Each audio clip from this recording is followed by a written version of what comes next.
tapi tak sama. Sebelumnya kita memohon kepada Allah Subhanahu wa taala semoga salat yang telah kita tunaikan khususnya di subuh tadi diterima oleh Allah Subhanahu wa taala dan diikhlaskan insyaallah hanya dengan berniat baik kepada Allah Subhanahu wa taala. Bagaimana merasakan kenikmatan? Ya, zikirnya seperti apa tadi? Ya, sudah baca Al-Qur'an belum? Ya, disiapkan ya rencana amalan kita, karena di antara rahasia penamaan waktu sholat itu bukan sekedar penamaan biasa. Ya, jadi kalau kita menggali dalam ketentuan syariat itu setiap diksi yang ditetapkan selalu punya makna.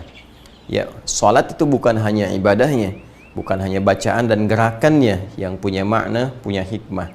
Bahkan di balik penamaannya pun itu ada tujuan, ada pesan, ada hikmah.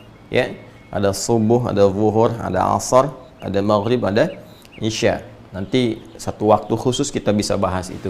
Ya, tapi subuh diantaranya disebut dengan subuh, bahkan dia punya dua nama spesifik di antara sekian waktu sholat. Karena itu keutamaannya juga unik.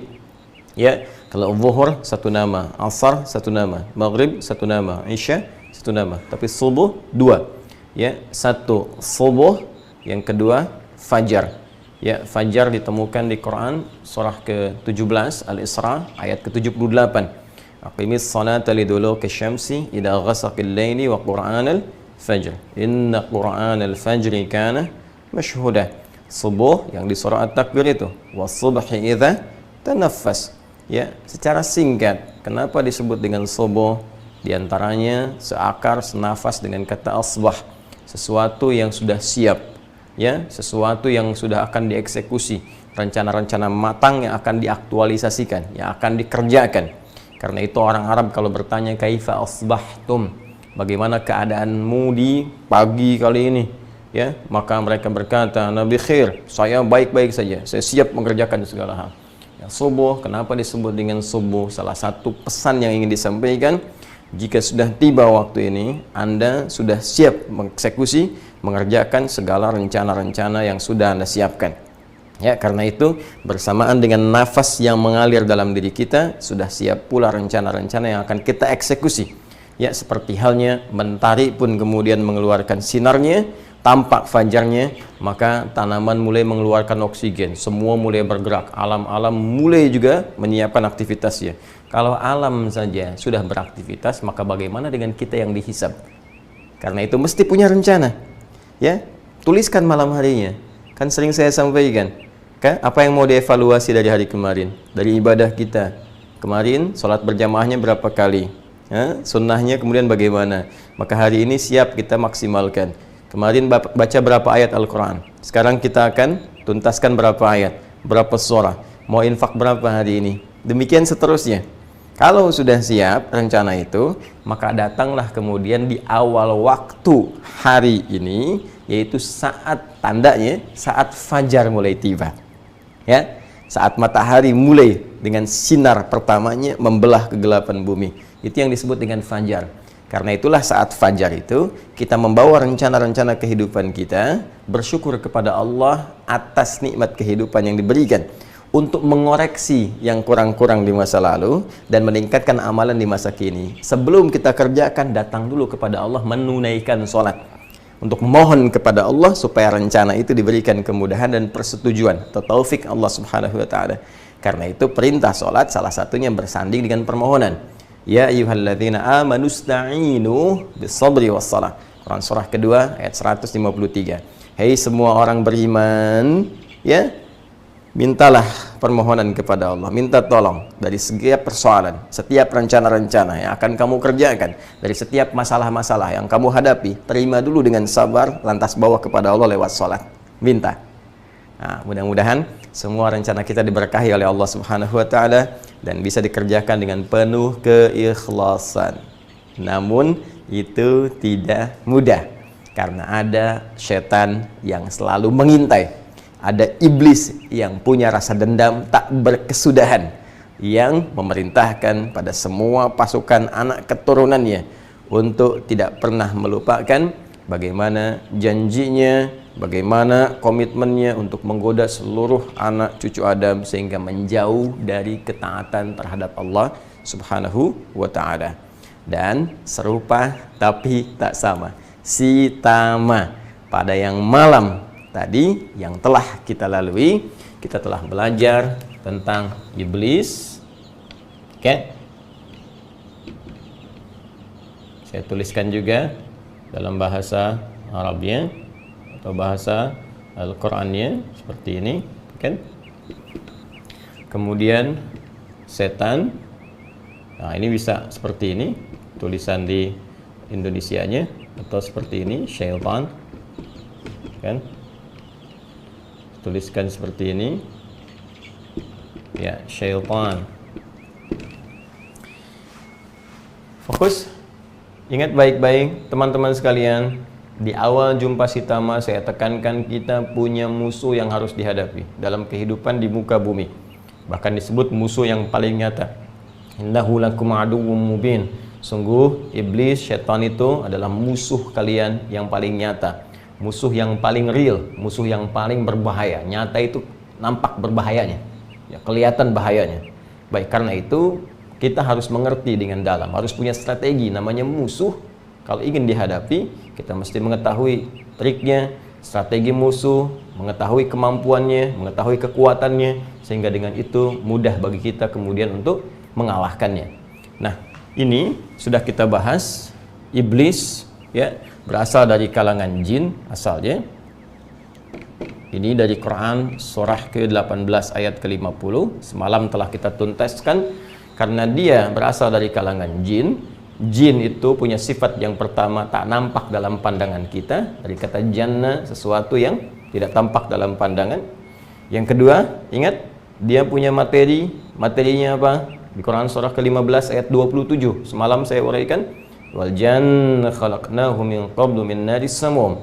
Sedangkan para jin itu kami ciptakan sebelum Adam, sebelum manusia, min naris samum, dari api yang menyala-nyala. Ya, dari api yang berkobar-kobar. Api itu suka nyambar, suka manas-manasin, ya. Kemudian nyambar-nyambar kemana-mana, provokatif, provokasi dan sebagainya, ya. Hal-hal yang menghadirkan, ya, pertentangan, hal-hal yang menghadirkan permusuhan. Karena itu nanti di dalam Al-Quran sering diungkapkan setan itu selalu membawa kepada permusuhan, ya. Sesungguh setan itu seringkali mengajak kalian kepada al-adawah, ya. Itu ditemukan misalnya di Quran surah ke-5 Al-Maidah ayat 90 sampai 91 itu, ya. Teruskan. Kemudian dia tadinya taat, ya, lalu tertutup ketaatan itu dengan satu perbuatan buruk yang sangat luar biasa tinggi celaannya, yaitu sikap angkuh yang tak berkesudahan, sombong yang tidak ada ujungnya. Itu yang menggugurkan seluruh amalan-amalannya. Jadi kalau saya ilustrasikan, mohon izin sekali, semalam saya sampaikan, satu hari saja amalan dia, ya, di langit sana itu bisa jadi sama dengan 1000 tahun amalan kita di sini.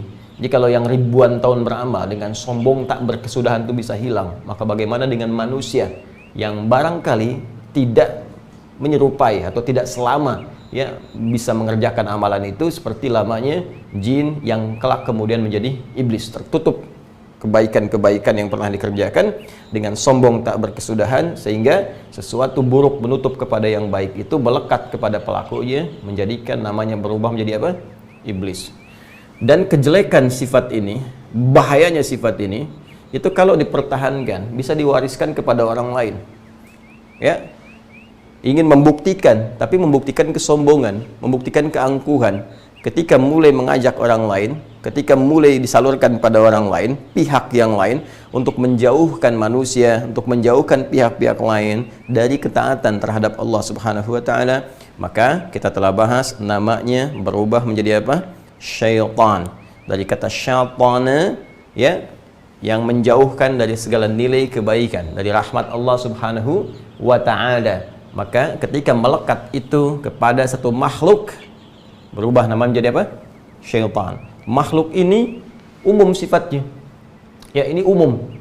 Walaupun pelaku utamanya tetap iblis dan turunan-turunannya. Tapi kalau ini diwariskan kepada apapun yang sifatnya makhluk, benda, hidup atau mati, ya, yang bisa menjauhkan kita dari Allah, dari ketaatan terhadap Allah, maka benda itu menjadi apa? Syaitan. Ya, persis sama. Iblis nggak kelihatan, ya. Nih dengan sifat ini, dia ngajak manusia, dia bisikin ya ke dalam jiwa manusia misalnya, jangan sholat dulu, jangan zakat, tunda aja sampai Ramadan, jangan-jangan Rajabnya meninggal, gitu kan? Jangan infak dulu, jangan baca Quran dulu, diikuti. Itu iblis pada saat itu menjadi apa? Setan. Tapi kemudian yang paling berbahaya ketika iblis menggunakan proksi. Pihak ketiga dipakai nih. Ya, bisa makhluk yang hidup seperti manusia lagi, masuk ke dalam jiwa manusia atau bahkan menyamar dia, seperti waktu pertemuan di Darun Nadwah itu, yang rencana-rencana kemudian diusulkan untuk membunuh Nabi sallallahu alaihi wasallam, kan provokatornya iblis waktu itu. Ya. Nah, terus masuklah ke dalam wujud Abu Jahal, ya. Dalam arti dia yang menyamar, datang memprovokasi Abu Jahalnya, kemudian kemasukan setan. Makanya saya katakan lebih mudah mengatasi setan, mengalahkan setan dibandingkan manusia yang kesetanan, ya. Akhirnya dia mengusulkan untuk bunuh saja, siapkan pasukan khusus dan sebagainya. Akhirnya apa yang terjadi? Yang terjadi adalah manusia-manusia itu menjadi proksinya iblis, ya. Wujudnya manusia, tapi sesungguhnya isi dalamnya telah terpenuhi oleh misi dan visi iblis. Menjadilah setan. Karena itu Allah menekankan setan itu bisa berwujud jin ataupun manusia. Minal jinnati wan nas. Bisa benda mati. Jika benda mati itu yang tak bernyawa menjauhkan kita dari Allah Subhanahu wa taala. Misal TV itu bisa jadi setan. Ketika televisi itu menghadirkan program-program yang sekiranya dengan program itu menjauhkan manusia dari ketaatan kepada Allah. Makanya hati-hati, jangan menjadi agen-agen acara-acara yang menjauhkan manusia dari ketaatan kepada Allah. Ya, bikin acara yang menyimpang, bikin acara yang menjauhkan orang-orang dari ibadah, bikin acara yang bahkan menafikan Tuhan, itu paling berbahaya. Ya, atau bahkan TV-nya sendiri, ya, acaranya tayang pas di waktu sholat sehingga orang-orang melalaikan sholat. Bisa handphone, hati-hati, bisa jadi setan. Ketika handphone itu menggagalkan peluang kita untuk ibadah kepada Allah Subhanahu wa taala. Jadi cara berpikirnya sederhana saja. Segala yang menjauhkan kita dari Allah itu potensial menjadi syaitan. Maka jangan sampai ada syaitan di saku Anda. Ya, wujudnya apa? Bisa handphone dibuka, gambar-gambar yang buruk, video-video yang erotis dan sebagainya. Syaitan. Awas, ingat, dengan nama general tadi, tak sadar bahkan ya kita sendiri atau bahkan benda di sekitaran kita bisa menjadi proksi yang digunakan oleh iblis untuk menjadi bagian dari provokasinya berwujud apa? Syaitan. Agak tinggi bahasanya ya. Ya enggak apa-apa. Jadi kita belajar yang dengan pelajaran ini kita bisa mengerti bahwa wah ini strateginya ini waduh dahsyat ini. Ya, makanya saya katakan ini di Yunani disebut diabolis itu. Ya, cendekiawan sesat. Sesat dan menyesatkan. Jadi ini luar biasa, ini luar biasa ya. Kejeniusannya, kepintarannya digunakan untuk berbuat hal-hal yang buruk dalam kehidupan ya. Makanya mesti hati-hati. Nah, dia ini punya langkahnya banyak, bukan cuma langkah 1000, bisa 100.000, bisa 1.000.000 ya. Jadi banyak yang dia kerjakan. Yang penting karena syaitan sifatnya, yang penting bagaimana orang itu bermaksiat. Ini poinnya, bagaimana orang bermaksiat. Tujuannya itu aja.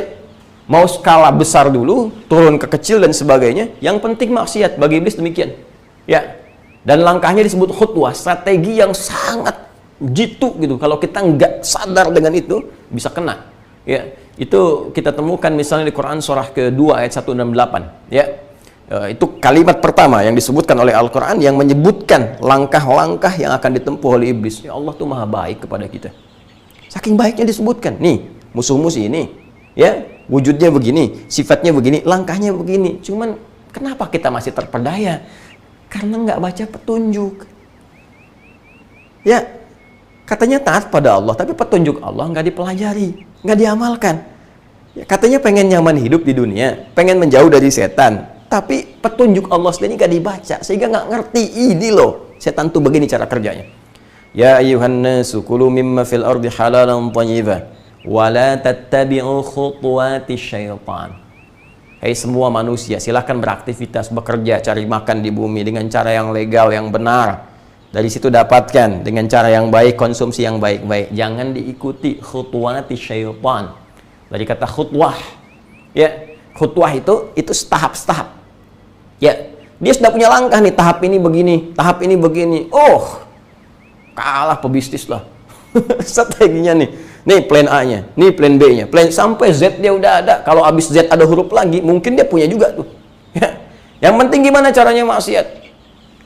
Nih. Ya. Rumah. Diajak ke orang. Rampok rumahnya nih. Curi nih. Apa dan sebagainya. Terbawa hasratnya. Begitu mau nyuri, teman-teman sekalian, adzan berkumandang, Allahu Akbar, Allahu Akbar, fitrah mulai muncul. Ya. Bukankah saat adzan berbunyi, kata Nabi, fafarra syaitanu alaihi dharat, setan meninggalkan anak Adam, ya, dia sambil terbirit-birit. Kalau bahasa tekstualnya terkentut-kentut. Maksudnya apa? Saking bencinya dengan suara adzan, iblis setan ini, kalaupun adzan ada baunya, dia mau tutupin tuh. Lari. Makanya ketika adzan itu, karena setannya lari, fitrah manusia kadang-kadang kembali kepada dirinya. Ya, kadang-kadang terfikir dia, oh sudah adzan ya, oh ada panggilan, suara apa ini? Nah itu fitrah itu. Ya, makanya kadang-kadang kita jalan sama temen tuh, ya, padahal dia mungkin belum beriman, ya, padahal dia mungkin ya jarang mengerjakan satu ketaatan, misalnya tiba-tiba jalan adzan Allahu Akbar, Allahu Akbar, dia bisa berkata, sudah adzan tuh, apa nggak sholat dulu kamu? Tuh, lari itu. Ya, tapi ketika adzannya selesai, la ilaha illallah, ini bisa jawab dia temannya, tenang, baru adzan, belum qomat. Kenapa? Karena setannya balik, fa'ada, fa'idha thuwiba fa'ada. Kalau selesai adzan, balik lagi. Ya, tiba-tiba mau ngambil nih, adzan, Allahu Akbar, nggak jadi. Begitu selesai adzan, mau balik ke sini, kata iblis, ya udahlah, nggak usah diambil, lempari aja rumahnya. Tuh, ya, mau ngelempari, aduh, nggak enak lah. Takut ketahuan, dah coret-coret aja. Mau dicoret-coret, takut ada yang lihat, ya udah gibahin aja, gosipin aja. Tuh, yang penting bagi iblis itu maksiat. Mau skalanya besar ke kecil atau bahkan bisa dibalik dari kecil ke besar. Awalnya naik ke mobil, mau ngambil, ya, keluarkan semua barang, pisau keluar. Tiba-tiba orang berniat mau memberi, refleks, dikira mau nyerang, langsung keluarlah serangan itu. Ya, bisa melukai, bisa menghilangkan nyawa dan sebagainya. Hati-hati. Ya, setiap ada getaran-getaran dalam jiwa kita, dorongan-dorongan untuk penyimpangan, untuk kemaksiatan, boleh jadi itu adalah tanda pertama yang langsung ditunjukkan oleh Allah bahwa ada pergerakan iblis, pergerakan setan yang ingin mengarahkan manusia pada keburukan. Sekarang cara kerjanya seperti apa? Dari mana dia masuknya dalam bagian tubuh kita dan seperti apa kita menaklukkannya. Itu yang belum selesai kita bahas pada kesempatan malam tadi. Yuk kita turunkan.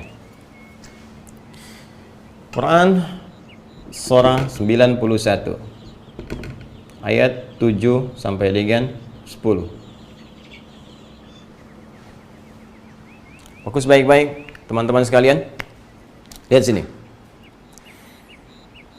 Allah menciptakan kita. Masih ingat dalam kajian roti? Ngobrol dan tanya Ustaz Adi, ya? Sebagai manusia yang sempurna, laqad khalaqnal insana fi ahsani taqwim. Fokus Quran surah 95 ayat yang keempat. Kemudian diberikanlah oleh Allah secara umum 3 bagian utama yang menyusun manusia. Secara umum. 1 adalah fisiknya. Ini tampilan body kita. Yang terlihat dengan ini beda satu dengan yang lain, laki-laki dengan perempuan. Setiap lelaki dan perempuan pun bisa beda dengan yang lainnya. Kalau kelihatan mirip-mirip, DNA-nya bisa tidak sama. Sidik jarinya, Allahu Akbar, semua tidak ada yang sama satupun. Kemudian yang kedua, roh. Fisik tanpa roh itu mayit namanya. Ya, jadi jenazah, dikuburkan. Baik, maka roh masuk ke dalam tubuh kita dengan izin Allah Subhanahu wa taala, diperintahkan melalui malaikat Jibril, kemudian masuk ke dalam tubuh kita. Itu ada di dalam hadis Nabi sallallahu alaihi wasallam. Kalau Anda biasa ngaji Al-Arba'in, hadis nomor yang keempat itu, ya, dari Abdullah bin Mas'ud, ya. An Abi Abdurrahman Abdullah bin Mas'ud radhiyallahu taala anhu qala Rasulullah sallallahu alaihi wasallam wa huwa as-sadiqul masduq, ya inna ahadakum yujma'u fi batni ummihi 40 yawman nutfah, thumma yakunu mithla dhalika 'alaqah, thumma yakunu mithla dhalika mudghah, thumma yursalu ilaihi al-malak fayanfukhu fihi ar-ruh. Setiap Anda, setiap anak cucu Adam akan dihimpun di perut ibundanya 40 hari pertama berbentuk apa? Nutfah. percampuran antara spermatozoa dengan ovum, berproses dia. Kemudian 40 hari kedua menjadi alaqah, zigot yang mulai menempel di dinding rahim. 40 hari ketiga 120 hari, usia 4 bulan, mulai berbentuk mudghah, daging keratan yang sudah mulai ada tampaknya, kelihatan, gitu kan? Kemudian Allah memerintahkan malaikat, diutus malaikat. Maka apa yang diperintahkan pada malaikat ini untuk meniupkan roh, ya, fayanfukhu fihi roh. Kemudian fayu'maru bikatbi arba'in, diperintahkan menetapkan 4 hal, ya, rizqihi wa ajalihi as-sa'idun huwa am syaqiyun, ya, diperintahkan menetapkan rizkinya sampai dia wafat, ajalnya, kemudian jalan kehidupannya supaya terukur apakah dia bahagia atau sengsara, dan bagaimana dia kembali kepada Allah untuk berikhtiar menempuh jalan kebaikan-kebaikan dan menghindari keburukan-keburukan.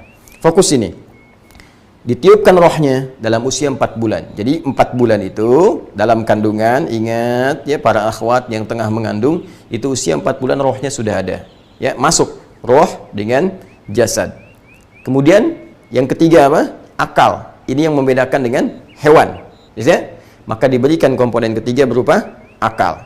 Fokus baik-baik, manusia ini harus ada ketiganya, harus ada ketiganya, ya. Lepas dari fungsinya lemah atau kuat, itu kembali kepada kita memberikan nutrisinya.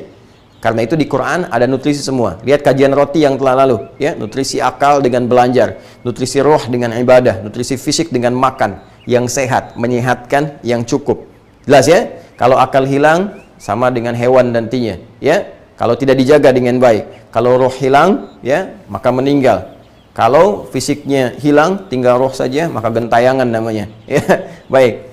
Fokus sampai sini. Ketika roh masuk ke dalam jiwa, ya, masuk ke dalam tubuh kita, maka dirubah kemudian namanya oleh Allah menjadi nafas.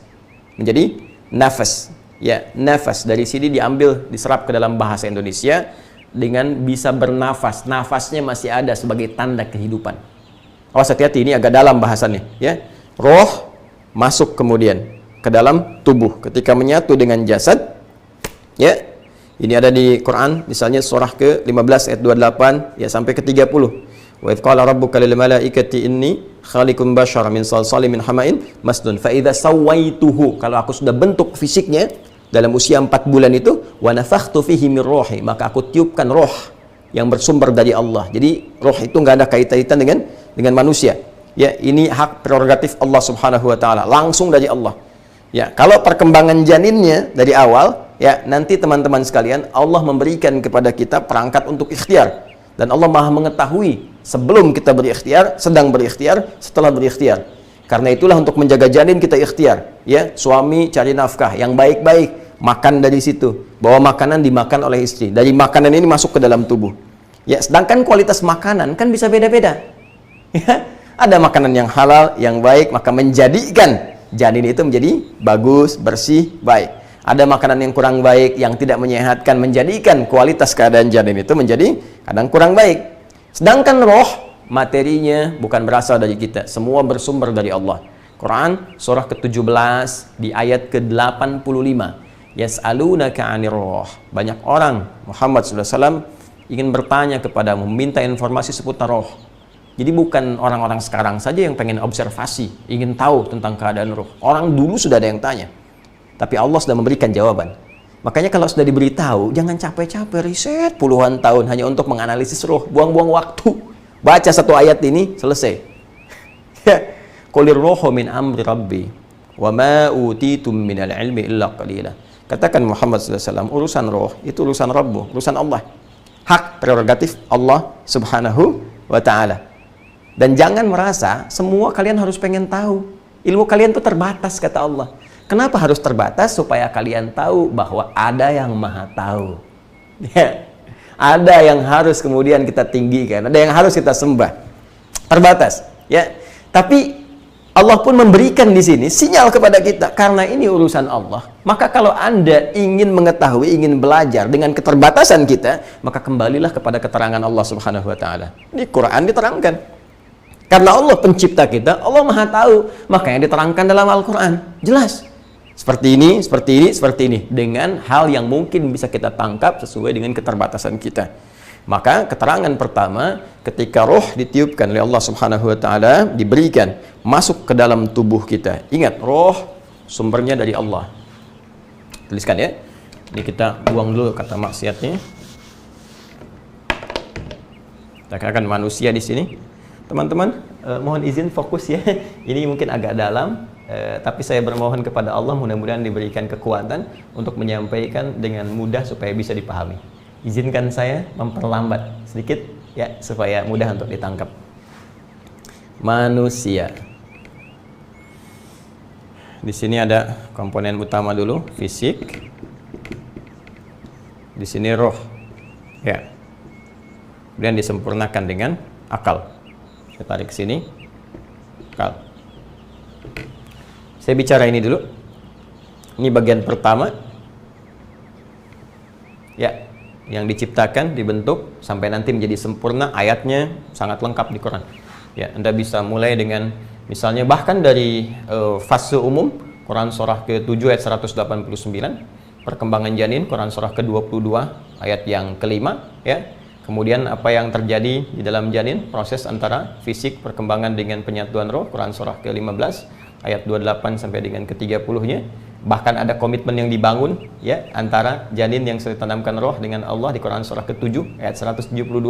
Itu lengkap sekali sampai kelahiran, sampai ke pemberian ASI, ya. Pemberian ASI di Quran surah kedua ayat 233. Ini ya, ada kaitan dengan perintah Allah. Ingat, lihat bahasanya supaya tidak keliru.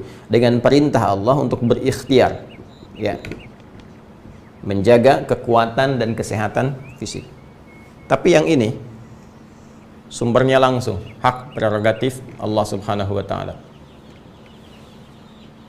Ya. Karena ini ada sifat ikhtiar di dalamnya. Seperti halnya saat tumbuh pun kita berikhtiar, ya. Maka ini bisa macam-macam. Kalau ikhtiarnya baik, menjadi baik keadaannya. Ya. Kalau ikhtiarnya buruk, maka menjadi buruk. Sedang mengandung, suami bawa makanan haram, mabuk-mabukan dan sebagainya. Bahkan istri makan makanan haram dan itu akan berpengaruh sekali. Ya, nanti dalam kajian lain kita akan coba detilkan. Bisa jadi bercampur, ya. Campur antara baik dengan buruk, nyatu. Karena itu Nabi pernah memberikan satu keterangan yang sangat menarik. Ya, semua kita berasal dari Adam, kullukum min Adam, ya. Wa Adam min turab, sedangkan Adam dari tanah. Sedangkan tanah itu kualifikasinya bisa beda-beda.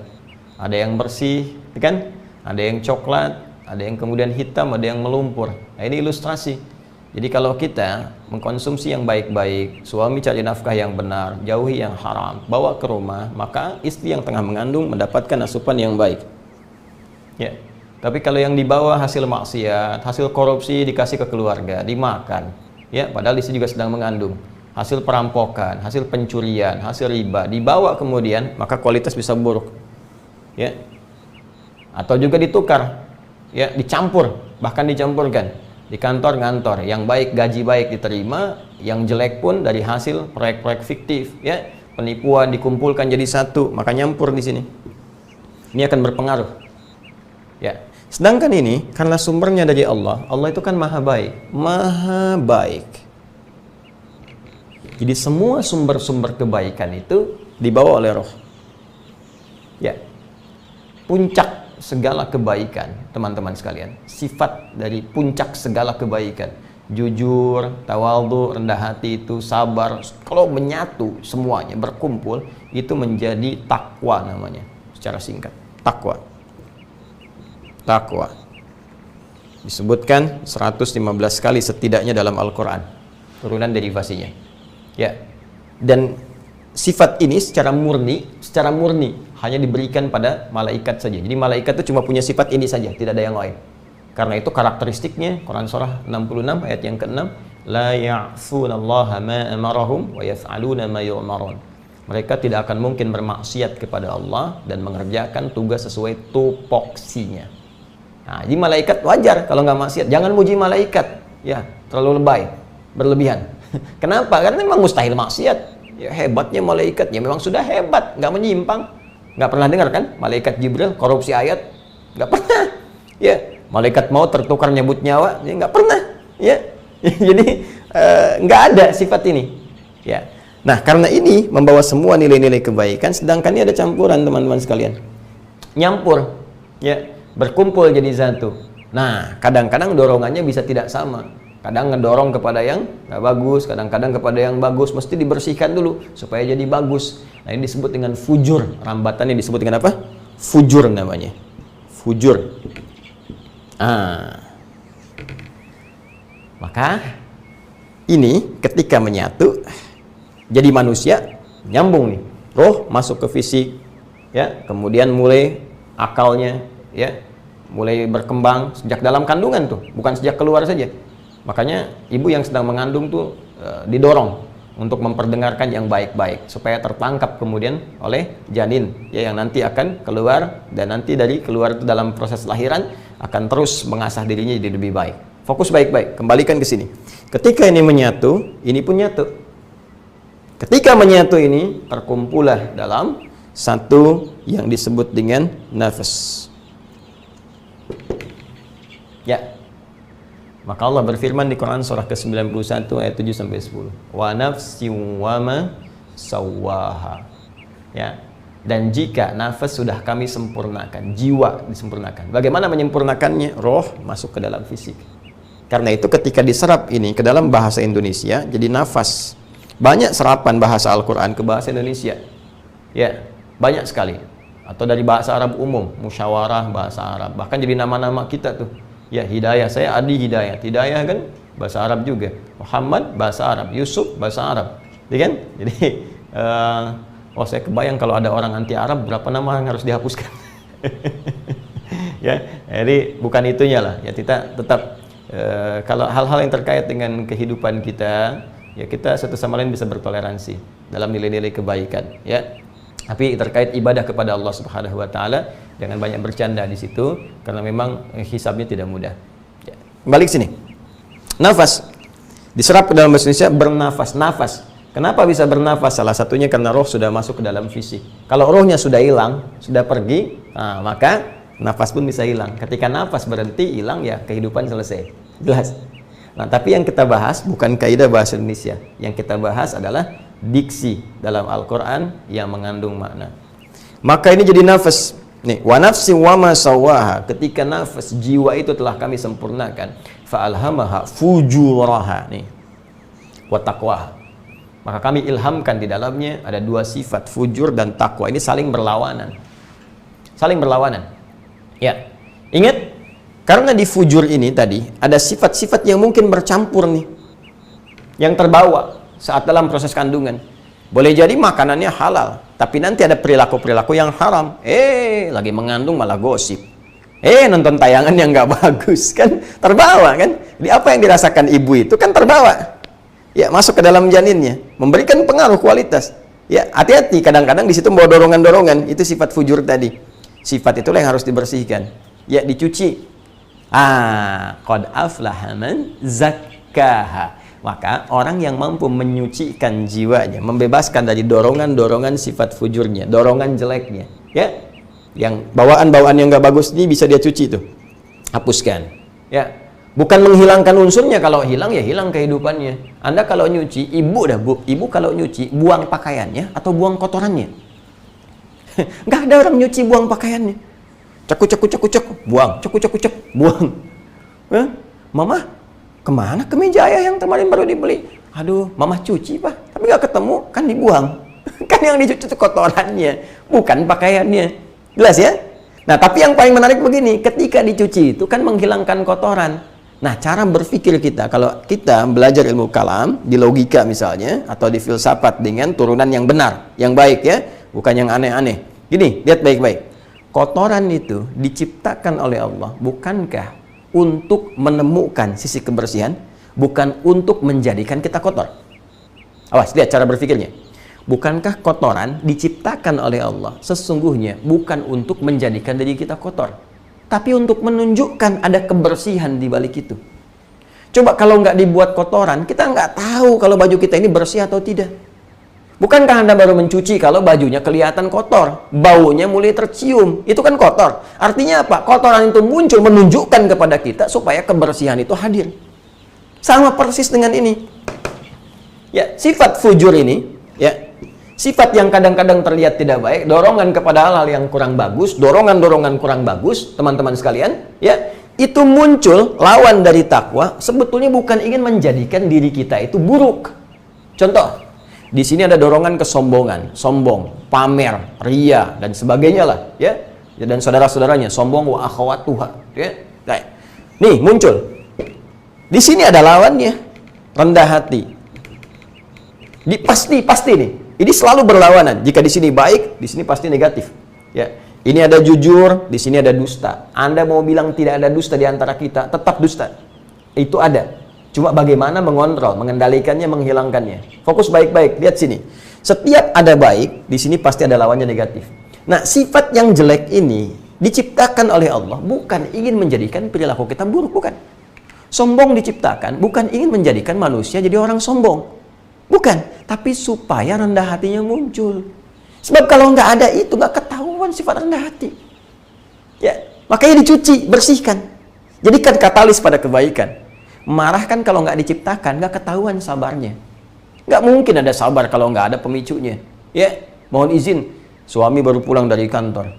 Nggak ada hujan, nggak ada angin, nggak ada badai. Tiba-tiba mama menyambut depan pintu. Sabar ya Pak, sabar. Kan suami bingung, Bu. Tapi ketika ada sifat ini, sifat itu, kejadian ini, kejadian itu, baru muncul itu. Tapi bagaimana mengontrol itu, mengendalikan, supaya sifat-sifat baik itu muncul dengan elegan. Itu poinnya.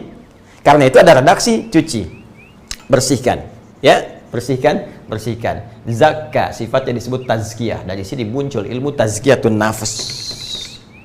Ya, dan diantara tugas Nabi SAW yang langsung diperintahkan oleh Allah, salah satunya ini, membimbing kita dengan pedoman-pedoman untuk menyucikan jiwa.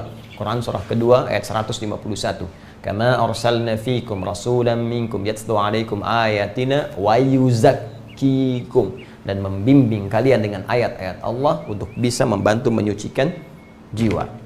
Nah, apa kaitan dengan setan tadi?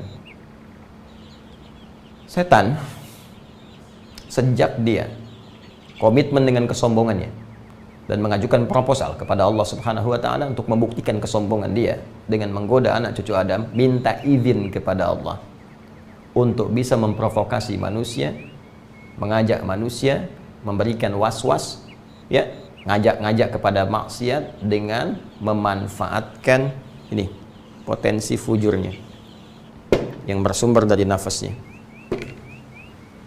Di mana ditemukannya? Quran surah keempat ayat 118 sampai 119-nya. Quran surah 4 An-Nisa ayat 118 sampai 119. La'anahullah. Ya, setan itu dilaknat oleh Allah Subhanahu wa taala karena perilakunya tadi. Wa qala la attakhidanna min 'ibadika nasiban mafruḍa. Lalu dia berkata, ya Allah, aku bersumpah. Nunnya taukid, taukidnya sakilah lagi. Kalau kita belajar ilmu nahwu ada taukid, nun taukid khafifah, la attakhidan, sukun akhirnya. Itu khafifah, tapi sumpah juga kuat. Ada sakilah, berat, untuk menunjukkan keseriusan, kesungguhan. Luar biasa nih dalam keburukannya. Ya, saya nggak tahu kalimat apa yang diungkapkan. Saya nggak biasa kata-kata yang aneh gitu ya. Ini jahat bener. Jadi setan itu menggoda kita aja serius. Masa kita kemudian menghadapinya dengan santai? Setan begitu seriusnya menjerumuskan kita pada maksiat. Lalu kita begitu santuy menghadapinya. Ada musuh dengan persenjataan lengkap. Ya, semua ada. Otomatis tembus ini pakai laser macam-macam. Anda santuy aja. Tenang aja, cukup dengan ketapel. Gak bisa. Kita harus lebih canggih. Harus lebih hebat, strategi harus lebih matang, kontranya itu harus lebih bagus. Ada gerakan di sana, kontranya apa? Ya, lawannya apa? Strateginya apa? Siapkan. Dia berkata, la attakhidanna, aku bersumpah dengan serius. Nunnya tsaqilah. Belajar ilmu nahwu, kita temukan di sana. Makanya nikmat mempelajari Al-Qur'an. Min ibadika nasiban mafruḍa. Aku bersumpah dengan segala kesungguhanku, dengan segala kemampuan yang bisa aku lakukan. Aku akan mengambil bagian tertentu. Bagian tertentu dari hamba-hambamu ya Allah yang telah engkau berikan kepada mereka berupa potensi kehidupan mereka. Itu yang jadi bagianku, yang ditetapkan Allah Subhanahu wa taala, dan Allah berikan perisai kepada kita untuk melawannya. Ya. Maka setan mengatakan, ada satu bagian di tubuh manusia yang akan aku manfaatkan. Apa itu? Ini. Tuh. Fujur.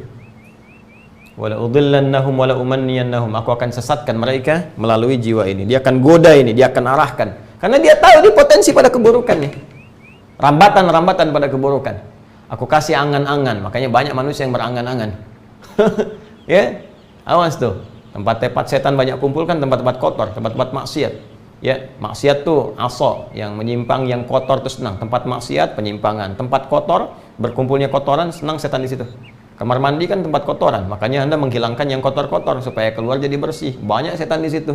Makanya banyak orang berangan-angan di situ. Kamar mandi kok merencanakan sesuatu, berimajinasi kok di kamar mandi. Ya, yang paling aneh baca majalah di toilet. Ya, mohon maaf ya kalau nggak sepakat ya nggak apa-apa. Cuma saya ngasih saran aja. Coba kalau nggak percaya buktikan, silakan ke toilet Anda. Ini pasti baru masuk aja udah ada rencana-rencana strategis. Apa yang strategis? Cepat keluar dari situ, jangan lama-lama.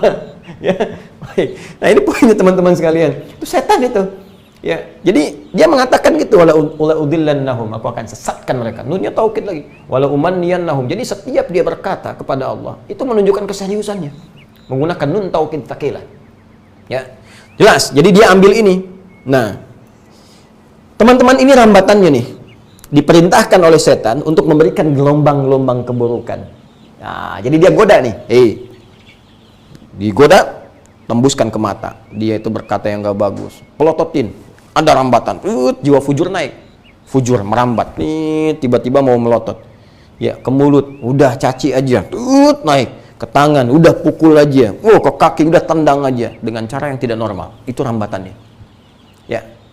Nah, dorongan ini ketika mau mulai bergerak, karena sumbernya dari nafas, maka seringkali disebut dengan tempatnya. Ya. Kadang-kadang kan begini. Ada orang Indonesia, ya kan, datang ke luar negeri misalnya. Terus, dia nggak bisa menjaga harkat, martabat, nama baik negara kita, bahkan dirinya sendiri. Berbuatlah yang buruk. Mencuri di negeri orang. Ya. Berbuat bodoh, tindakan kriminal di negeri orang. Kan yang kena bukan dirinya aja, Cepi. Termasuk negaranya. Dari mana tuh? Indonesia. Maka menyebarlah kemudian di negara itu. Indonesia nggak bagus nih. Tuh, sama persis. Berbuat satu yang kena semua. Ya. Awas hati-hati. Ya. Peribahasa kita kan punya juga di situ. Ya. Apa diantaranya? Karena nilai setetes rusak susu sebelangga, kan? Karena ada tetesan tuh yang kotor satu tetes saja, tinta netes satu, rusak susu sebelangga. Ya karena satu ya yang mengerjakan pada keburukan kena semua. Ini kan di nafas berkumpul lah jiwa takwanya, tapi karena ini dimanfaatkan, maka ini terbawa. Maka yang sering disebutkan itu ininya, bahkan Quran pun memberikan diksi karena sumbernya dari sini seringkali sumbernya disebut bermasalah. Nafsu, nafas. Maka yang tadinya konotasinya menghimpun takwa dengan fujur, jadi terbawalah kepada suasana ini dengan penamaan sifat totem pro parte. Ya, seluruhan mewakili sebagian. Atau kita balik pas pro toto, sinekdok pas pro toto. Padahal yang berperan tuh ini, tapi yang terbawa keseluruhan. Ya, baik. Maka dari sini yang tadinya nafas, maka berubah kemudian konotasinya menjadi nafsu. Nah, dari sini baru kita familiar. Nafsu tuh, nafsu. Padahal nafsu itu berbeda dengan setan. Tidak. Nafsu, kalau sifat fujur saja, itu dorongan. Menginginkan sesuatu dengan sangat kuat. Makanya disebut syahwat namanya. Syahwat, keinginan yang kuat untuk mendapatkan sesuatu. Dengar suara tukang roti. Mimpi, pengen. Sampai kepikiran. Sampai mau tidur, mimpi makan roti. Misalnya kan. Nah, itu nafsu, syahwat. Tapi paling bahaya kalau syahwat itu sudah mengarah kepada fujur. Ini dorongan yang buruk, ditunggangi oleh setan, diprovokasi, terus diinginkan. Ini makanya seringkali ini disebutkan sebagai diksi tertentu yang korelasinya dimanfaatkan, diprovokasi oleh setan sehingga menjadi proksi setan untuk mengarahkan kepada nilai-nilai keburukan. Ini buruk dalam bahasa Arab disebut su namanya.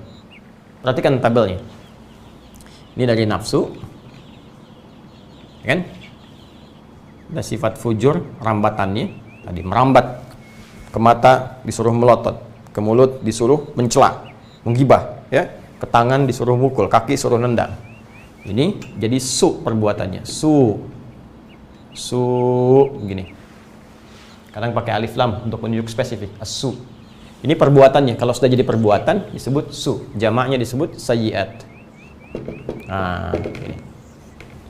Buka Quran surah ke-12 ayat 53. Quran surah 12 Yusuf ayat 53. Wa ma ubarri'u nafsi, dengan sifat kemanusiaan yang dimiliki kita tidak bisa menilai diri kita suci. Bahkan di ayat lain fala tuzakku anfusakum, jangan pernah mengatakan diri kita suci. Ya, kembali ke surat Yusuf. Innan nafsa la ammaratum bisu illa man rahima rabbi. Ya, fokus. Wa ma ubarri'un nafsi, innan nafsa, sungguh dalam nafas itu, nafsu, dan nafsu, la ammaratum bisu, ammar itu perintah, ya, makanya ada ammar putusan perintah, putusan. Ammar itu bahasa Al-Quran, ammar pakai hamzah ya, ammarun ya, memerintahkan. Karena pakai tasydid ini menunjuk pada sesuatu yang sering kali memerintahkan, mengajak, bisu kepada perbuatan buruk. Pertanyaannya, siapa yang perintahkan itu? Padahal dia bisa merintahkan yang baik, yang ini, yang takwa. Siapa yang perintahkan itu? Setan. Ini tadi kembali ke sini. La'attakhidanna min ibadika nasiban mafruḍa. Aku akan ambil bagian dari situ. Aku jadikan nafsu. Aku dorong dia untuk mengerjakan keburukan. Nah, mendorong terus gak berhenti, gak pernah tuntas sampai dia meninggal. Terus pikirkan yang jahat-jahat, yang buruk-buruk. Ammaratum bisu. Karena banyak maka jadi muannats. Ya. Karena sesuatu yang banyak yang berkembang jadi muannats. Tambah tak di ujungnya. La ammaratum bisu. Nafas ini unik, ya. Nafas ini tulisannya kalimatnya mudzakkar tapi sifatnya bisa muannats. Ya, banyak nanti yang seperti itu. Nafas la ammaratum bisu, terus-menerus memerintahkan pada keburukan. Kenapa? Karena setan itu bekerja memprovokasi. Ini yang dimanfaatkan. Jadi setan menggunakan ini nafsu. Tapi yang paling menarik apa? Yang dia kerjakan cuma nyuruh. Dan dia nggak pernah maksa, nyuruh. Cuma ini yang dimanfaatkan. Ayo, muncul. Bagaimana cara menekan ini? Ini lawannya takwa. Ini lawannya. Makanya Allah berikan pelindung kepada kita dengan dorongan pada kebaikan lewat jiwa takwa. Ada malaikat di sini. Karena takwa itu sifat malaikat tadi saya katakan. Ya, dan ini menarik teman-teman. Lihat sini. Ini takwa disebutkan 115 kali, nafsu pun 115 kali dalam Al-Qur'an. Kemudian takwa yang membisikkan malaikat. Malaikat disebutkan 88 kali dalam Al-Qur'an.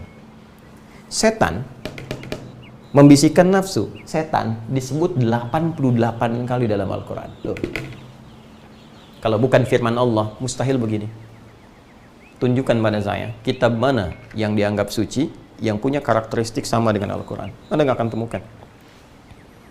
Ya, dan logika kita secara sederhana mengatakan, yang paling tahu tentang sesuatu, pasti yang membuatnya.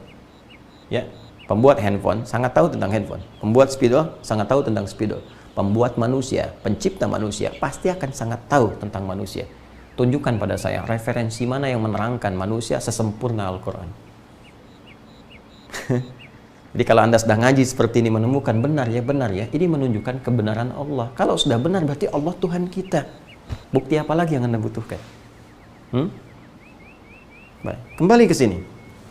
Nah, karena itu dalam jiwa kita selalu ada dorongan pada kebaikan. Coba cek. Kalau sudah adzan kan suka ada getaran. Sudah adzan. Bahkan kalau kuat getarannya, sebelum adzan udah siap-siap tuh zuhur jam berapa ya? Jiwa ini yang menunjukkan pada insaniyah, kemanusiaan kita, humanism kita untuk mengerjakan yang baik-baik. Makanya secara fitrah manusia itu cenderung pada kebaikan. Ya. Silakan Anda cek. Sepanjang jadi manusia, pasti kita akan menolak keburukan. Ya.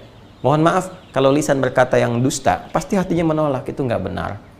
Ya, silahkan kalau Anda nggak percaya tuh, pasti akan nampak dalam kehidupan.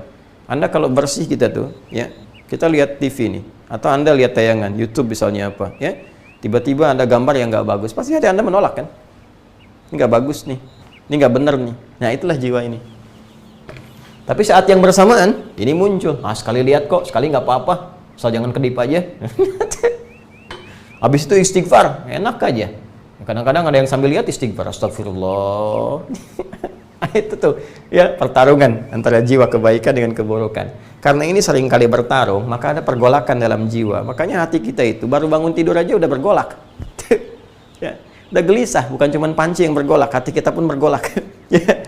Jadi bergolak. Karena dia selalu bolak-balik bertempat di situ, maka keadaan tempatnya disifati dengan nama kolbun dalam bahasa Arab dari kata koluba, sesuatu yang nggak pernah tetap. Ya, maka ini tempatnya, tempat nafas di kolbu. Tuh kan, kolbun.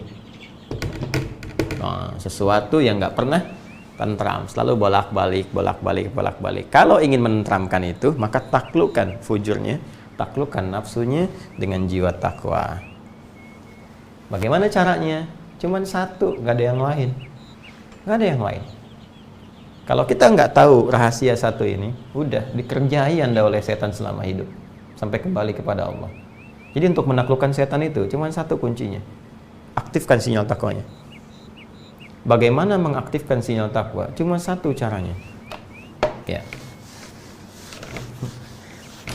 Tenang, saya nggak akan tunda.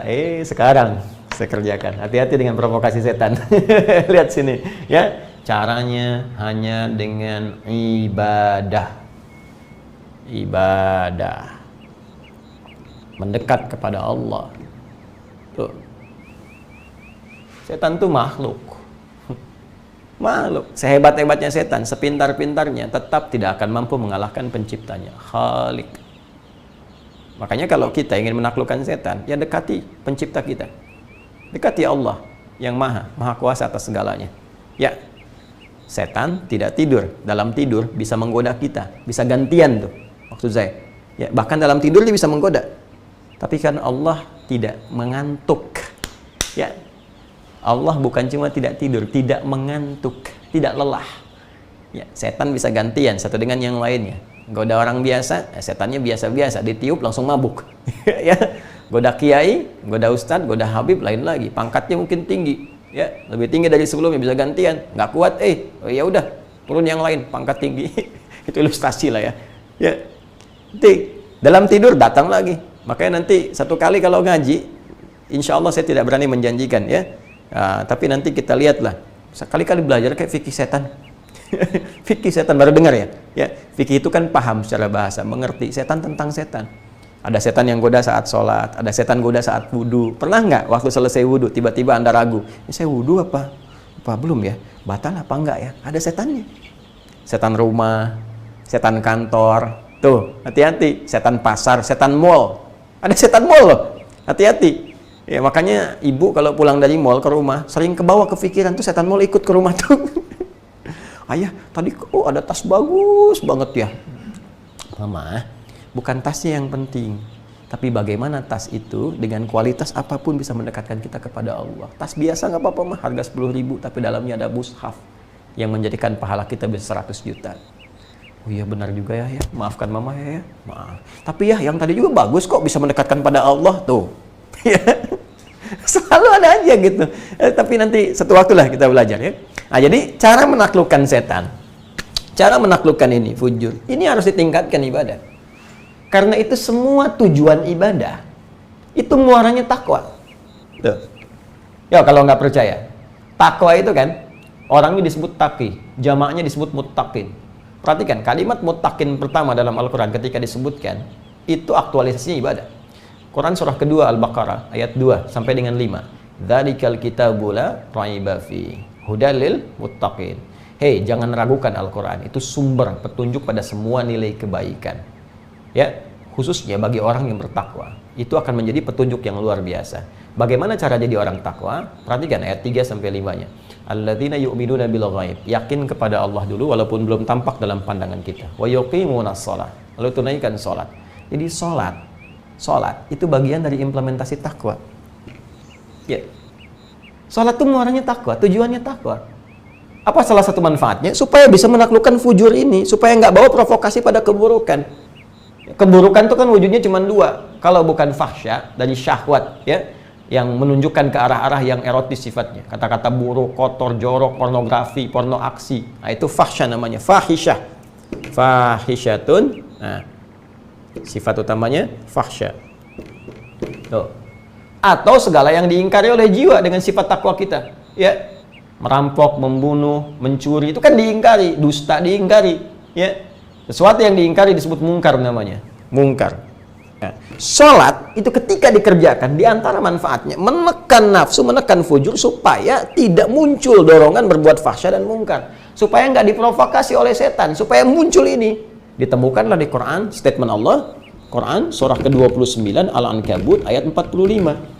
Utlu ma ukhya ilaika minal kitab. Ngaji dulu, baca dulu apa yang diwahyukan kepada Muhammad SAW, Rasulullah kepada Muhammad SAW dari keterangan Al-Quran. Baca, pelajari, petunjuk Nabi baca. Tentang apa? Tentang sholat. Wa aqimis sholat. Tunaikan sholat dengan benar sesuai petunjuk Al-Quran dan keterangan Nabi tadi, pedoman Nabi tadi. Inna sholata, sungguh sholat yang dikerjakan dengan benar sesuai petunjuk tadi, tanha anil fahsya wal munkar, akan mencegah, menekan, ya, menanggalkan perbuatan fahsya dan mungkar yang sumbernya dari sini. Tuh, mulai kebaca kan sekarang? Wa mimma razaqnahum yunfiqun. Infak bisa meningkatkan takwa supaya nggak muncul dorongan rakus akan harta. Kalau sudah rakus ditunggangi setan tuh bahaya. Rakus aja udah bahaya, rakus ditunggangi setan, semua dimakan. Sapi tuh, sapi kurban cuman makan rumput. Manusia kalau udah ditunggangi setan, makan aspal, makan jalan, makan beton, makan pulau, tuh makan semua tuh. Mau sampai di mana? Ya kan meninggal nggak akan dibawa-bawa tuh kalau udah rakus tuh begitu. Ya, sudah punya kuota sendiri, pakai kuota berlebihan. Teman-teman, lihat nih ya, mohon maaf, air itu, ini tinta spidol aja udah punya ukuran. Kalau dikasih tinta kebanyakan luber, nggak bisa dipakai spidolnya. Di gelas punya ukuran. Ya, gelasnya udah cukup sampai penuh. Anda paksakan masuk, tumpah keluar, malah jadi banjir. Hujan tuh ada ukuran, tapi kalau Anda sembarangan makanin jalan air dan sebagainya, hambat semua itu, yang nggak cukup kemudian ditampung, masuk semuanya, banjir kejadian. Sama harta juga begitu. Kalau sudah rakus, dimanfaatkan, diprovokasi setan, dikumpul-kumpul, apa yang Anda kerjakan? Makanya muncul syariat berbagi, ya, zakat, infak. Anda tidak dilarang kaya. Kalau bisa kaya, kaya aja, silahkan kaya. Kalau ada yang bertanya, saya bingung nih, saya udah kaya begini-begini tapi nggak merasa menikmati. Bukan, karena cara Anda untuk menyalurkan kekayaan ada yang kurang tepat. Bertanya pada pencipta kita. Anda nggak dilarang kaya. Orang dulu banyak yang kaya kok. Bahkan Nabi itu mengatakan kaya biasa dalam Islam. Yang khawatir itu, kata Nabi, orang kaya yang tak mampu mengelola kekayaannya. Makanya untuk mengatasi sifat kegelisahan, sifat gak enak tadi, di Islam tuh ada infak, ada zakat, supaya ada ketenangan, ada keseimbangan, balance. Kalau nggak begitu, gelisah, nggak percaya silahkan. Nanti ujung-ujungnya udah dapat ratusan triliun, ribuan triliun. Apa yang terjadi? Cuma melancong sana, lancong sini. Kadang-kadang nyabutin cabai, nyabutin kangkung, nanam ini. Kenapa? Karena gelisah jiwanya. Ada yang kosong. Ada yang kosong, ada yang belum takluk. Jadi capek aja. Ya. Nah ini teman-teman sekalian. Ya. Walladzina yu'minuna bima unzila ilaik, baca Quran. Itu bisa menaklukkan ini. Ya, makanya sifat-sifat ibadah itu melahirkan ketentraman pada jiwa. Ada bidzikrillahi tatmainnul qulub. Quran surah 13 ayat 28. Yakinlah dengan sering zikir, mendekat kepada Allah lewat ibadah, ya, hati jadi tenang. Qulub jama' dari kolbun. Kan bergolak tuh. Kolbun tadi masih ingat? Bergolak. Nah, bagaimana menenangkannya? Dengan ibadah. Begitu ibadah, ketenangan tiba. Makanya ketika Anda sholat, tenang kan? Ya. Ketika Anda baca Quran, tenang kan? Ya kan? Coba cek kalau nggak percaya. Sedang ada masalah, wudu. Buka mushaf, begitu dibaca, walaupun solusi belum datang, tapi hati tenang. Sudah janji. Demi Allah silahkan buktikan. Coba, ya, rasakan bedanya, bedakan rasanya, pasti akan terasa bedanya. Demi Allah saya katakan, karena sudah janji. Kalau Allah berjanji, tak mungkin mengingkari. Pasti itu sifatnya. Ya, baca mushaf, tenang. Nah, itu tipikal. Haji, ya, bagi yang berhaji sekarang terbatas dengan situasi tertentu, itu takwa bekal utamanya. Nggak percaya? Buka Quran surah kedua Al-Baqarah ayat 197. Ya, al-hajju asyhurun ma'lumat, faman farada fihinna al-hajj fala rafatha wala fusuqa wala jidala fil hajj. Wa ma taf'alu min khairi ya'lamuhu Allah wa tazawwadu fa inna khairaz zadi taqwa. Tuh. Mau haji? Takwa. Bekalnya takwa, hasilnya takwa. Apa esensinya? Esensinya untuk menaklukkan ini. Makanya kalau orang hajinya benar, takwanya terkumpul maksimal, bisa menaklukkan setan. Begitu dia taklukkan, dia bisa mencegah maksiat. Maksiat nggak muncul. Karena begitu mau muncul, ngapain setan mau goda saya? Dia tekan. arah baik lagi, baik lagi, baik lagi. Sifat baik yang bisa menaklukkan, menghilangkan yang buruk-buruk disebut birrun namanya. Kalau melekat pada pemiliknya disebut mabrur. Makanya orang pulang haji itu punya sifat mabrur kalau benar hajinya, yang bisa menghilangkan sifat-sifat buruknya. Kalau orang sudah baik terus sampai meninggal, ya nggak ada pahala setimpal kecuali surga. Baik, salahnya muncul. Dengan sifat kemanusiaan mungkin salah, tapi dengan sifat ketakwaannya kesalahan itu bisa diminimalisir. Ditutup dengan kebaikan-kebaikan. Itulah mabrur. Makanya Nabi mengatakan, al-hajjul mabruru laisa lahul jaza illal jannah. Ya, surga yang setimpal dengan itu. Paham ya? Alurnya? Mengerti ya? Konstruksi berpikirnya? Ya, materinya? Ini caranya. Karena itu, ketika Allah meminta kita ibadah, bukan ingin memberikan beban, tapi ingin meringankan beban kehidupan kita, mengarahkan kita pada solusi terbaik. Mengentaskan persoalan, menghadirkan solusi yang elegan. Itu ibadah. Makanya orang kalau diminta sholat, tahu dengan hakikat sholat ini, pasti orang nggak mau meninggalkan sholat. Karena itu ketika sholat, datang panggilannya, hayya 'alas sholat, maka Allah teruskan.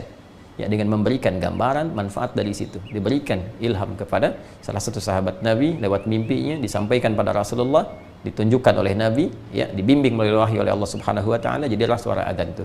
Setelah hayya 'alas sholat, hayya 'alal falah. Ayo bahagia. Dengan sholat kamu akan bahagia. Ya, kebahagiaan itu mahal teman-teman sekalian. Ya, nggak bisa Anda katakan bahagia itu sederhana. Cukup minum kopi bahagia. Bagi Anda peminum kopi, yang nggak minum kopi kan nggak bahagia juga. Ya, bagi Anda peminum teh, yang nggak makan, yang minum teh kan nggak minum teh nggak bahagia juga, belum tentu. Ya, bahagia itu cukup di samping pasanganku yang sudah punya pasangan, yang jomblo kan belum tentu begitu. Ya, masing-masing itu bisa relatif. Kalau Anda ingin pasti bahagia, maka cari dari keterangan yang pasti Allah. Mendekatlah kepada Allah. Saya tuliskan itu dalam buku Bahagia dalam Naungan Al-Quran dan Sunnah. Ya. Balik sini. Nah, jadi karena itu Allah langsung memberikan statement di balik misi penciptaan kita, esensi yang paling utama untuk ibadah. Ya, itu ditemukan di Quran surah ke-51 ayat 56. Wa ma khalaqtul jinna wal insa illa liya'budun. Tidaklah aku ciptakan jin dan manusia. Biarkan jin dengan alamnya, kita fokus dengan visi tujuan kita sebagai manusia. Illa liya'budun, kecuali untuk menjadikan semua aktivitasnya sebagai ibadah. Apa tujuannya untuk menekan ini? Nah, jadi semua aktivitas kita kalau ingin dijauhkan dari setan dan ingin kita menaklukkan setan, sederhana. Jadikan semua sebagai ibadah. Ya. Bukan cuma ritualnya, sosialnya juga demikian. Ritual itu sholat, pastikan ibadah karena Allah. Maka itu saya berikan jalan begini, karena Allah. Semua lakukan karena Allah. Ibadah itu semua karena Allah. Ya, kerjakan semua karena Allah. Nanti Allah akan bimbing kita bagaimana cara mengerjakannya. Sholatnya karena Allah. Karena ada orang sholat, ya dia ingin dilihat manusia. Riya namanya. Riya itu ingin dilihat manusia. Ingin dilihat Allah pencipta manusia, namanya ihsan. Anta'budallaha ka'annaka tarahu fa illam takun tarahu fa innahu yarak. Hadis Muslim dari Umar bin Khattab, nomor hadis yang ke-8. Dikutip oleh Al-Imam An-Nawawi dalam Al-Arba'in, ini nomor hadis yang kedua, disebut dengan hadis Jibril. Ingin dilihat Allah disebut ihsan, ingin dilihat manusia disebut riya. Fawailul lil musallin, celaka orang salat, alladzina hum an salatihim sahun, yang lalai dalam salatnya, alladzina hum yuraun, yang pengen dilihat orang. Jadi semua yang kelihatan bagus pun, tapi kalau niatnya salah, itu bisa jadi bermasalah. Jelas? Termasuk mohon izin doakan kami. Ya, doakan, saya doakan supaya dijaga oleh Allah Subhanahu wa Ta'ala. Kalau nggak mudah berdakwah ini, nggak mudah. Ya, mau pensiun juga susah. Nggak ada kan ustadz pensiun, ya kiai pensiun. Karena kalau benar-benar belajar tuh, ya memang passionnya ke situ. Tapi juga tinggi, bebannya tidak mudah. Ya, menyampaikan nih, saya nyampaikan, tapi tidak mengamalkan, dicela. Afala ta'qilun, Quran surah ke-2 ayat 44, atamuruna an-nasa bil birri wa tansawna anfusakum wa antum tatlunal kitab afala ta'qilun. Pandai kamu nyuruh orang. Kamu sudah kaji keterangan di Alkitab, di Al-Quran, sudah kamu pahami, nyuruh-nyuruh bisa, ngerjakan nggak, afala ta'qilun, di mana otak kamu? Hah? Tuh, dicela oleh Al-Quran. Nah, atau belajar, tapi nggak mengamalkan, tapi nggak ngajarkan, menyembunyikan ilmu, misalnya dengan sengaja, dicela juga. Nah, karena itu tidak mudah. Jadi mohon didoakan supaya jalan kita tertata dengan baik, ya. Karena itu dalam beberapa hal tertentu, ya kita mencoba menjaga supaya tampilan kita benar-benar tertata, ya. Artinya Allah ridha. Kita hanya bisa berusaha, nggak tahu kan yang diterima berapa. Sama ini di kita subscriber kita sembunyikan nih, ya. Ya, salah satunya apa? Supaya kita motivasinya itu udah berdakwah aja lillah, jangan karena ini karena itu. Kita nggak peduli, ya, mau naik, mau turun, kadang-kadang juga aneh, ya, ini tiba-tiba turun sekian ribu, ini dalam sekian, tapi viewer banyak. Untuk apa mikirin itu semua? Ya, terserah, mau naik, mau turun, itu urusan yang lihat. Kalau ada manfaat, silahkan. Kalau mau ikut, silahkan. Kalau baik, silahkan. Tapi yang paling penting, Allah lihat nggak kita? Allah ridho nggak gitu? Itu yang paling utama.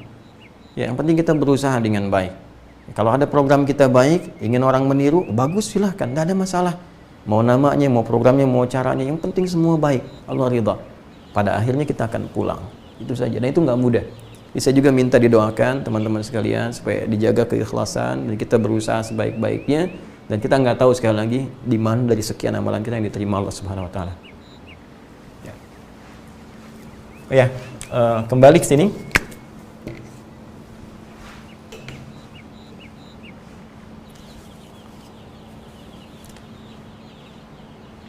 Oke. Nah, jadi ibadah itu menjadi penting untuk kita karena itu kuncinya. Itu kuncinya. Jadi kalau kita ingin menaklukkan setan, menguasai diri kita, mendekat kepada Allah, maka kita harus maksimalkan ini. Ya. Dan yang paling utama, ingat baik-baik. Ingat baik-baik, setan itu lemah. Ya, setan itu lemah. Karena dia hanya mengajukan permintaan yang disetujui oleh Allah dengan menggoda saja, merayu saja. Dia tidak punya kekuatan untuk memaksa. Dia nggak maksa kok. Kenapa Anda harus terpaksa ikut? Dia cuma goda aja. Ini lemah. Ya. Karena itu orang-orang yang ikut setan nih, ikut godaan-godaan untuk bisa memenuhi nafsunya, itu ruginya 2 kali lipat. Di dunia sudah rugi, di akhirat penyesalannya dalam. Kenapa? Karena setan sendiri ketika dalam suasana hisab, tegang, mulai dia sadar. Dengan kesadaran yang tingkat tinggi, ya, dia sadar juga waktu mengajukan permintaan kepada Allah, tapi kesadaran yang ditutupi oleh kesombongan.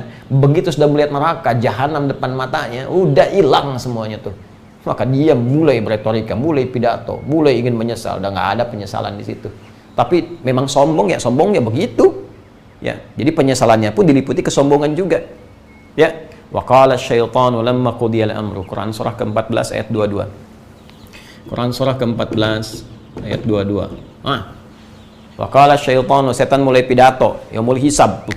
Wah, nyampein dia kepada siapa? Nih yang ikut-ikut dia saat di dunia. Dia ingin berlepas diri. Lamma qudiyal amru, ketika ditetapkan hisab itu. Dan nampak tuh nerakanya tuh. Apa yang dia katakan? Innallaha wa'adakum wa'adal haqqi. Wa wa'adtukum fa akhlaftukum. Kalian ini kenapa? Allah udah janjikan kepada kalian janji yang benar, sedangkan aku cuma ngajak-ngajak janjiin, terus aku ingkari sekarang. Tuh, ya, kau yang berjanji, kau yang mengingkari, setan tuh. Gitu. Dia tuh mengatakan, aku berjanji, aku mengingkari. Allah yang benar, kalau Allah janji, Allah nggak akan ingkar. Itu yang disebut Quran surah 3 ayat 9. Innallaha la yukhliful mi'ad. Ya, innallaha wa'adakum wa'adal haqqi. Ya, Allah menjanjikan kepada kalian yang benar. Kenapa nggak kalian ikutin? Aku tuh cuma janjikan yang salah, aku ingkari. Ya, dan aku nggak punya kekuatan. Dia katakan sendiri, aku nggak punya kekuatan. Illa anda utukum fastajabtum li. Ya, aku cuma ngajak aja. Cuman kenapa kalian ikut? Itu setan. Kalimat setan langsung. Aku nggak punya kekuatan pada kalian. Aku nggak bisa maksa. Aku nggak maksa kok. Cuman ngajak doang. Tapi kan kenapa ente ikut? Tuh. Enak aja dia bilang begitu tuh. Aku cuma ngajak. Ya, sekarang aku nggak bisa tolong kalian. Kalian aja nggak bisa tolong aku. Ma'ana bimusrihikum wa antum bimusrihiyya. Ya, aku nggak bisa tolong kalian sekarang. Kalian aja nggak bisa nolong aku. Ya, maka bagaimana aku bisa nolong kalian? Itu setan tuh. Ngeselin banget kan? Ya, ngejitak nggak bisa. Ya kan? Ngejar-ngejar juga susah. Ya, makanya lebih baik dari sekarang kita taklukkan aja, bikin santai aja. Ya. Bikin santai, kadang-kadang saya suka bikin santai. Allahu Akbar, Allahu Akbar. Adzan nih. Kan? Wis adzan, tar dulu nih. Sadadi, baca aja dulu. Ngapain Tan? Mau goda? Dah, saya usah dulu.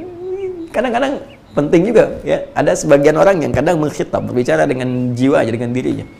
Ya, kadang dia lewat tulisan. Apa kamu sudah aman dari api neraka? Tuliskan di dindingnya. Itu kan mengkhitab nafsu. Tulis di meja kerja. Tuliskan, ya di hidayat kamu akan wafat, sekali kembali ke akhirat. Apa kamu kira kamu sudah aman? Tuliskan. Jadi begitu melihat itu balik lagi. Itu. tarbiyah, mesti ada riyadhah, ya, ada latihan. Riyadhah nafsiyah, melatih jiwa kita. Jangan sampai dikerjain sama setan, dan dunianya sengsara, akhiratnya nestapa. Ini poinnya. Ya. Jadi mulai hari ini kita coba berusaha bikin planning yang bagus, ya, bikin kurikulum untuk ibadah. Ya, makan kita mesti jadi ibadah, minum kita ibadah, kerja kita ibadah, supaya lurus, bersih, terbebas dari keburukan, benar jalannya. Rezeki kita sudah diatur, cuma kan surga kita belum teratur. Ya, kita harus berikhtiar untuk mewujudkan itu. Karena itu, buat planning, dan inilah keindahan Islam. Silahkan bandingkan dengan ajaran-ajaran manapun. Cari, adakah bimbingan kepada manusia yang mengatur aktivitasnya dari bangun tidur sampai tidur lagi? Silahkan cek di Islam. Anda akan temukan semua itu. Dari bangun tidur sampai tidur lagi. Bahkan doanya pun ada, bacaannya ada. Bangun tidur sampai tidur lagi. Dari perkara yang sederhana sampai hal yang sangat kompleks dalam kehidupan, ada bimbingannya. Kalau itu bukan disiapkan oleh Sang Pencipta, mustahil bisa terjadi. Bagaimana seorang Nabi Muhammad SAW yang berada di lingkaran yang sangat jauh dari peradaban bisa dapat informasi seputar masalah